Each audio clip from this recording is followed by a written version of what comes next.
تھوڑا اس پر توجہ کریں. اور پھر اس کے بعد جب کوئی مہمان حضور کے گھر آ جائے، اب آپ سوچ سکتے ہیں کوئی مہمان، کیا رسول اللہ کے گھر آنے والا حضور علیہ السلام کے تلووں کے برابر بھی ہو سکتا ہے؟ چاہے جو آئے حضور کے گھر، چاہے جو مہمان بن کر کے آئے، کیا وہ حضور کے تلووں کے برابر بھی ہو سکتا ہے؟ ہم اہل سنت کے عقیدے میں تو حضور کے جسم ناز کے برابر کوئی ہو ہی نہیں سکتا.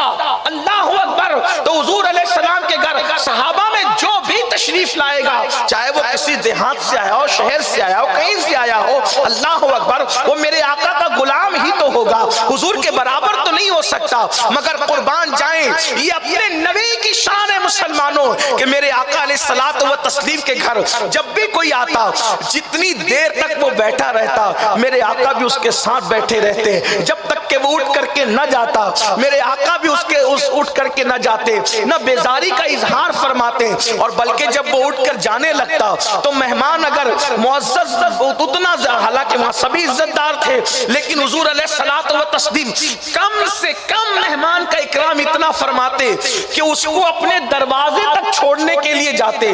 آقا علیہ السلام اس کو دروازے تک چھوڑنے کے لیے جاتے، اور جب تک وہ مہمان حضور کی طرف خود پیٹ نہیں کرتا، میرے آقا بھی اس کی طرف پیٹ نہیں فرماتے تھے. اللہ اکبر. اور اگر مہمان اور معزز ہوتا تو بعض مہمانوں کو میرے آقا ثنیۃ الوداع، یعنی مدینہ منورہ کا وہ مقام جہاں پر مدینے کی سرحد ختم ہوتی ہے، وہاں تک کے مہمانوں کو پہنچانے کے لیے جایا کرتے تھے. آپ مجھے بتائیں، لاؤ کوئی اتنا بڑا ہو، پہلی بات تو اتنا بڑا کوئی ہو نہیں سکتا.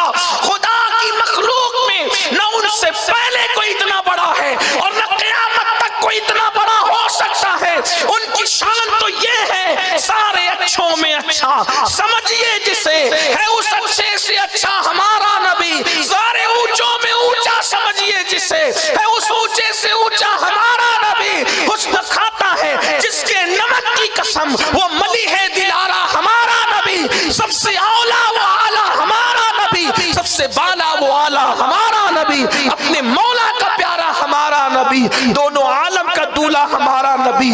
اتنا بڑا کوئی ہو نہیں سکتا، نہ تصور کیا جا سکتا ہے. اس کے باوجود بھی کوئی ان کے اخلاق تو دیکھے، کوئی ان کا کردار تو دیکھے کہ مہمانوں کو دروازے تک پہنچانے کے لیے آتے ہیں، کبھی ثنیۃ الوداع تک جاتے ہیں. اللہ اکبر. جب تک وہ بیٹھا ہے حضور علیہ السلام بھی بیٹھے ہیں، جب تک وہ اٹھ کر نہیں جاتا، میرے آقا بھی اٹھ کر کے نہیں جاتے اور نہ کبھی بیزاری فرماتے ہیں. اب آپ مجھے بتائیں، ان اخلاق کے تناظر میں کیا ہمارے اندر بھی یہ ہے؟ وہ قوم جو اپنے نبی کے اخلاق سے دور ہو جائے، وہ قوم جو اپنے نبی کے کردار سے دور ہو جائے، پھر اس قوم کو عروج و ترقی کیسے مل سکتی ہے؟